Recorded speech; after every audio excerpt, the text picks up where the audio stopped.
Hi there. I'm 70 years old now. After working nearly 45 years, I've finally had time to sit back and reflect. Most mornings, I make myself a cup of coffee, sit on the porch, and think about the choices I've made. Some were wise, some not so much. Today, I want to talk to you like a friend. No preaching, no judgment, just me sharing a few things I've learned the hard way. There are certain things I spent money on after retiring that, looking back, really weren't worth it.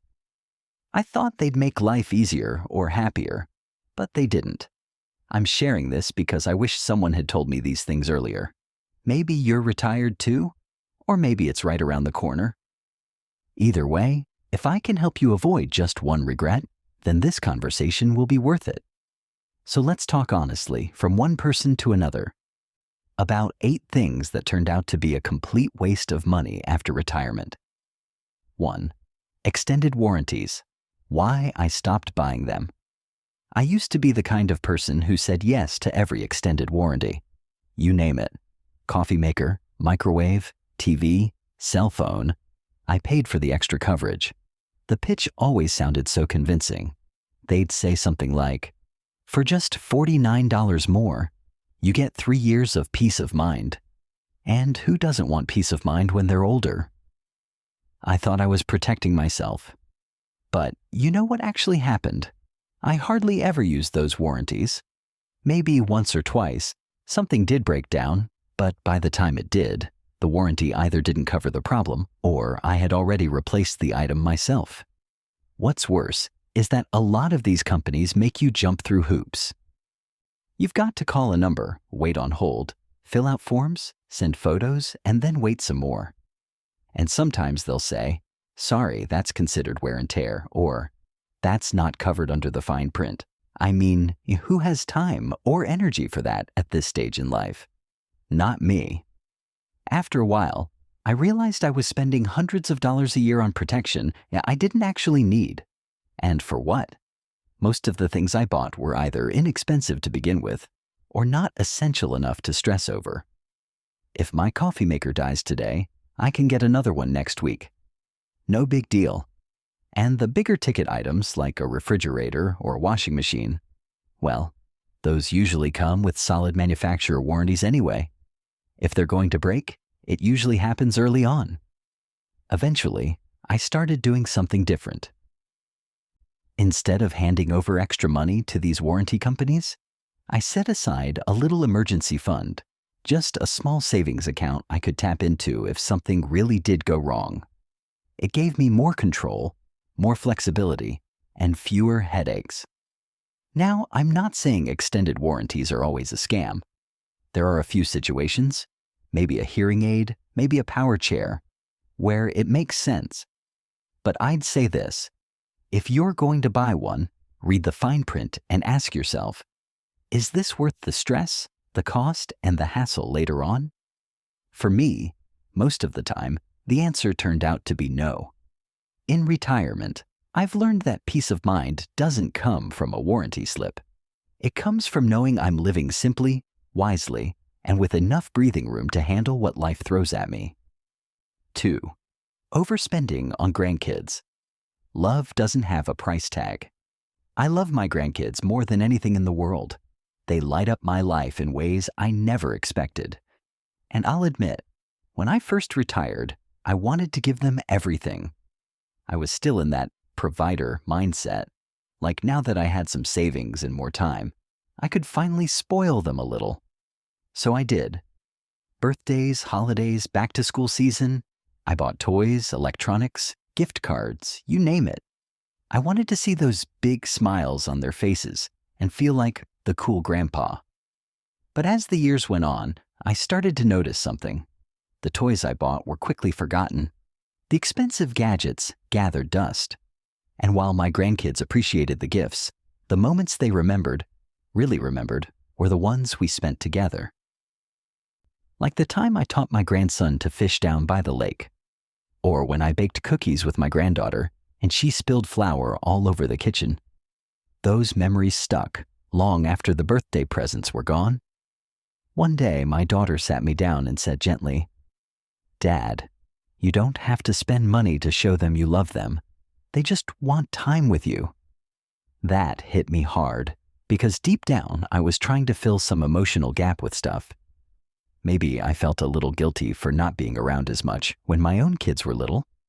Or maybe I just wanted to matter again. But here's what I've learned. Your presence is more valuable than any present. What kids really need, especially in today's noisy world, is someone who listens to them, plays with them, teaches them how to make paper airplanes or roast marshmallows. They need your stories, your laughter, your patience, not another video game or tablet. I'm not saying never buy gifts.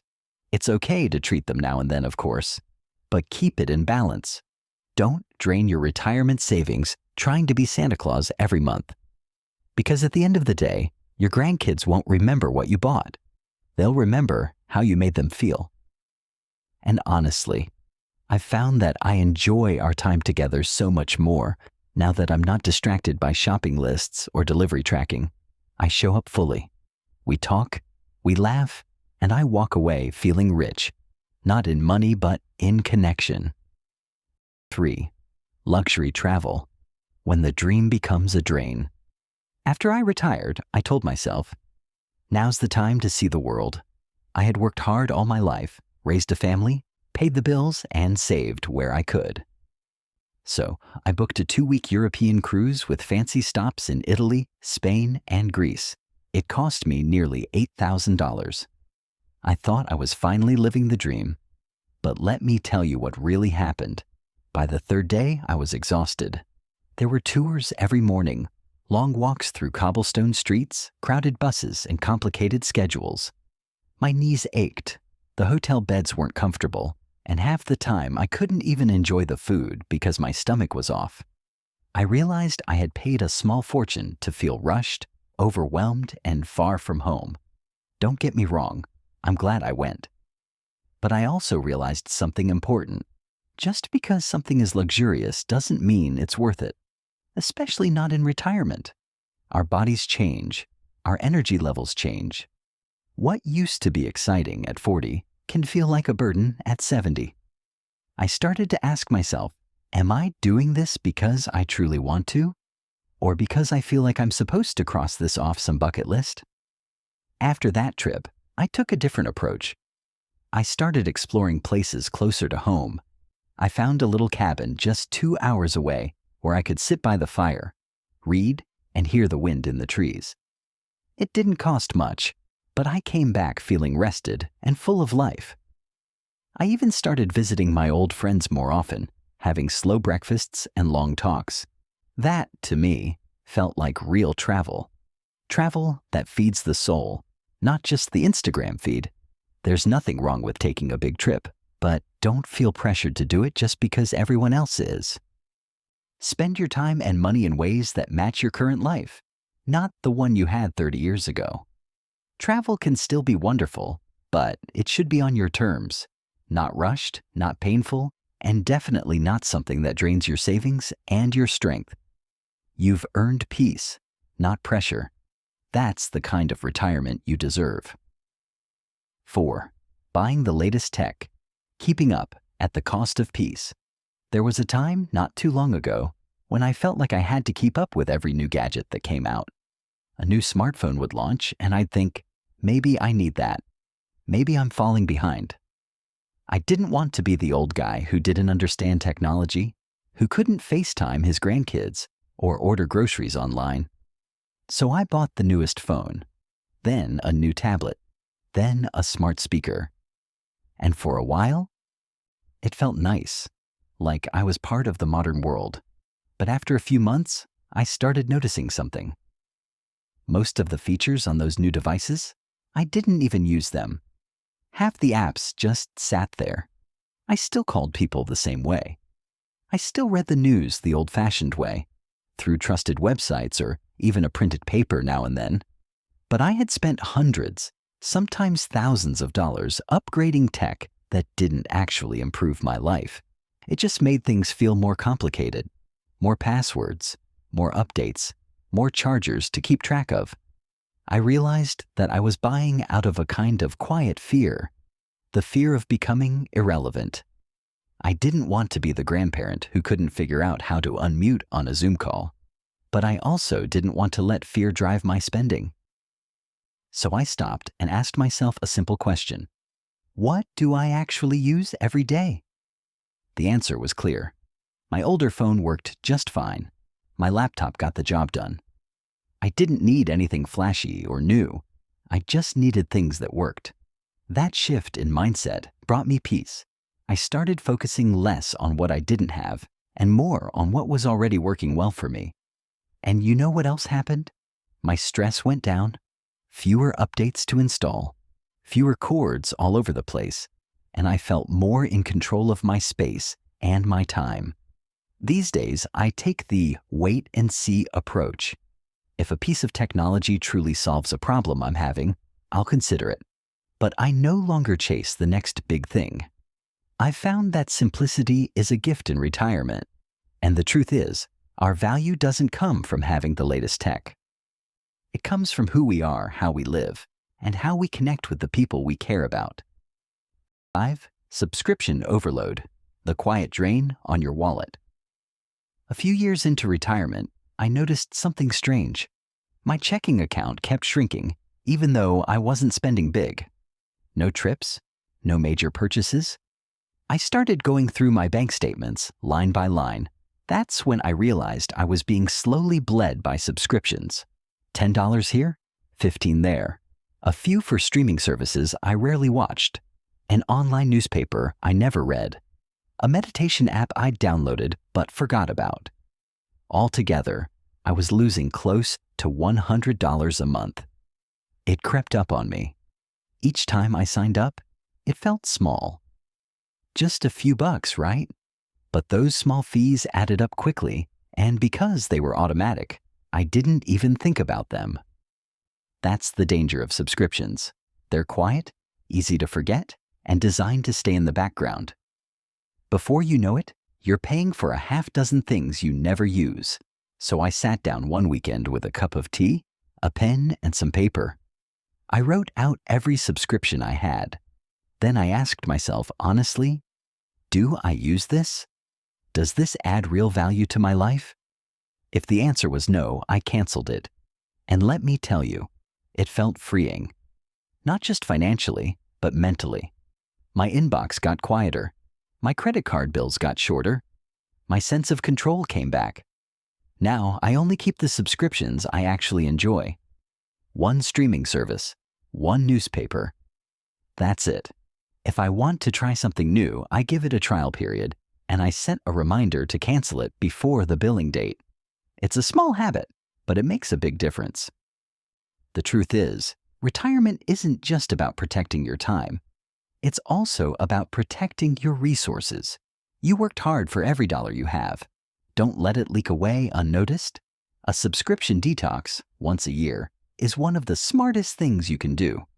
You'll be surprised how much money and peace of mind you get back. 6. Redecorating out of boredom, when spending fills the silence. There was a season after I retired when the house just felt quiet. Too quiet. My days were slower, and sometimes I didn't quite know what to do with myself. One afternoon, I was sitting in the living room and thought, this couch is old. Maybe it's time to upgrade. The curtains look dated too.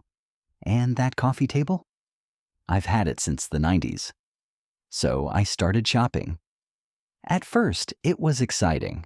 I bought new furniture, new wall art, even a rug I didn't really need. For a little while, the house looked fresh. But that feeling? It didn't last. After a few weeks, I was back where I started, feeling a little restless, a little empty. That's when it hit me. I hadn't been decorating because I needed change. I'd been shopping to fill the silence. I mistook boredom for dissatisfaction, and I tried to fix it with money. What I really needed wasn't a new lamp. I needed purpose. So I stopped spending, and I started creating. I rearranged the furniture. I pulled out old photo albums, I began writing letters to old friends and calling people I hadn't talked to in years. I planted a few herbs in small pots on the windowsill. Those simple, low-cost acts brought me far more joy than the $1,000 couch ever did. I'm not saying it's wrong to buy something new. Sometimes a little refresh can lift your spirits, but be honest with yourself. Are you buying because you need something, or because you're trying to feel something? That's the question I had to ask myself. Now, whenever I feel the urge to redecorate, I pause. I ask, what am I really looking for today? Most of the time, it's connection, meaning, a sense of being part of something. And I've found that those things can't be ordered online. Living simply isn't about denying yourself. It's about being present, being grateful, and learning to love the life and the home you already have. 7. Chasing youth, the high cost of looking young again. There was a time in my late 60s when I caught myself avoiding mirrors. I'd catch a glimpse of my reflection and think, is that really me? The lines around my eyes, the way my skin sagged a little more than it used to, it made me feel like I was disappearing. Not to others necessarily, but to myself. I didn't feel old on the inside, but the outside kept reminding me that I was no longer young. So I started looking into ways to fix it. A friend of mine had just gotten Botox and swore by it. Another had done some skin tightening procedure that cost nearly $5,000. He said it made him feel new again. And you know what? For a while, I was tempted. I thought, maybe if I just smooth out a few wrinkles, dye my hair, lift a few things here and there, I'll feel better. I'll feel more alive. So I started down that path. I didn't go as far as surgery, but I bought creams, treatments, supplements, devices, anything that promised a younger-looking version of me. But here's what I learned. No matter how much money I spent, I never truly felt younger. I might have looked slightly fresher for a little while, but inside, the same insecurities were still there. I wasn't buying youth. I was buying the illusion of control over time. And no matter how many dollars I threw at it, time kept doing what it always does. It moved forward. Worse than that, the more I focused on how I looked, the more I stopped appreciating what I had. These lines on my face? They came from years of laughter, squinting into the sun on family trips, crying at funerals, smiling at my grandkids. My hands, spotted and wrinkled now, once carried my daughter when she was just a baby. My body may not be what it once was, but it has carried me through 7 decades of living. That deserves respect, not shame. There's also a deeper truth here. The people who truly care about you don't love you for how you look. They love your stories, your hugs, your quiet strength. My grandkids don't see my wrinkles. They see the eyes that light up when they walk into the room. My friends don't count the gray hairs. They listen to my voice when I tell a story that matters. I'm not against taking care of yourself. If a haircut or a little skincare makes you feel good, by all means, do it. But when it becomes a constant chase, spending hundreds or thousands trying to look like someone you used to be, that's when it becomes a trap. And in retirement, every dollar counts, not just in your wallet, but in what it says about how you value yourself. There's a quiet kind of beauty that comes with age, a wisdom in the eyes, a calm in the way you move, a grace that can't be bottled or injected. I started leaning into that instead. I dress in a way that makes me feel comfortable. I keep myself clean and healthy, but I've let go of the pressure to look young. I'd rather look real. Aging isn't something to hide. It's a privilege not everyone gets. And the more I accepted that, the lighter I felt. I stopped wasting money on trying to erase the years and started using that money to enjoy them. 8. Giving to the wrong charities. When good intentions get taken advantage of. One of the things I've always believed in is giving back. I grew up in a small town where neighbors looked out for each other. If someone lost their job or got sick, Folks would pass around a basket at church or bring over hot meals without being asked. So when I finally retired and had more time and a bit more money, I wanted to continue that spirit of giving. It felt right. It felt like a part of who I was. So when the phone rang one afternoon and a young voice told me about a veterans fund needing urgent support, I didn't hesitate. I gave them $50. A few weeks later, a different organization called, this time about children with cancer. I gave again. I figured if I have enough for myself, I can share a little. That's what good people do, right? But then the calls kept coming. More charities, more letters in the mail, sometimes even 2 or 3 calls a week. And little by little, I started noticing something didn't sit right. I couldn't remember which groups I'd already donated to. Some of the names sounded very similar, almost too similar. And no matter how much I gave, they always came back asking for more. So I did something I probably should have done from the start. I looked them up. I started checking which charities were real, which ones used donations wisely, and which were just clever with their marketing. And I was shocked. Some of the groups I'd given to were spending more money on fundraising calls and fancy mailers than on actually helping people. A few were even under investigation. That was a hard pill to swallow. It made me feel foolish at first, like I'd been taken advantage of. But then I reminded myself, my heart was in the right place. I just needed to use my head too. Now I give differently.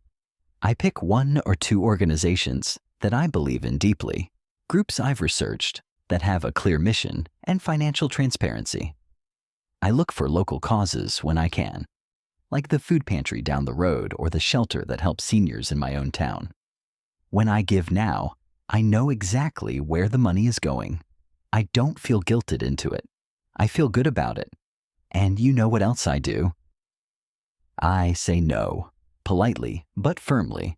When someone calls or sends a mailer I don't recognize, I say, I already give to causes I trust, thank you. I don't feel bad about that anymore.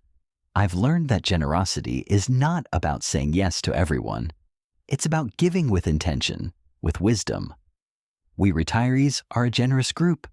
We've lived through enough to know that life isn't always fair, and we want to help where we can.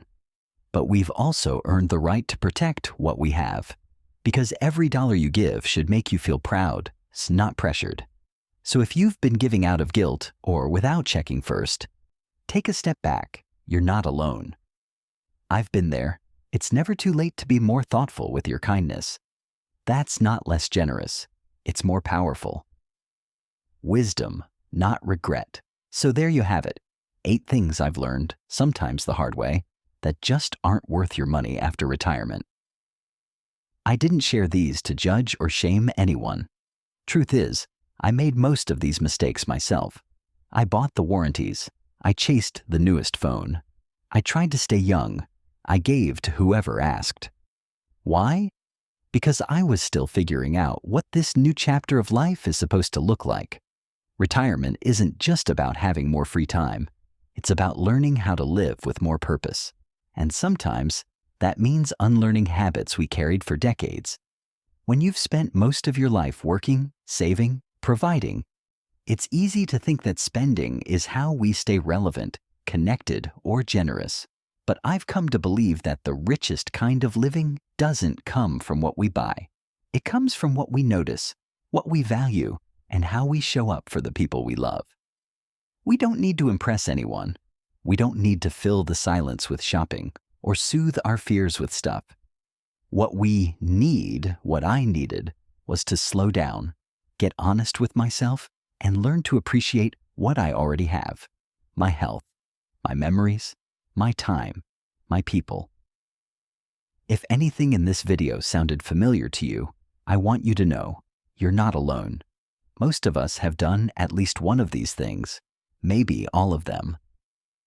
That's okay. The point isn't to feel regret. It's to grow wiser, to live better, and to use these later years with the care and meaning they deserve. And if this message spoke to you, I hope you'll share it with a friend, a sibling, a neighbor, maybe even your grown kids. Sometimes a simple conversation is all it takes to open a new perspective. Thank you for spending this time with me today. Be well, spend wisely, and keep living with heart.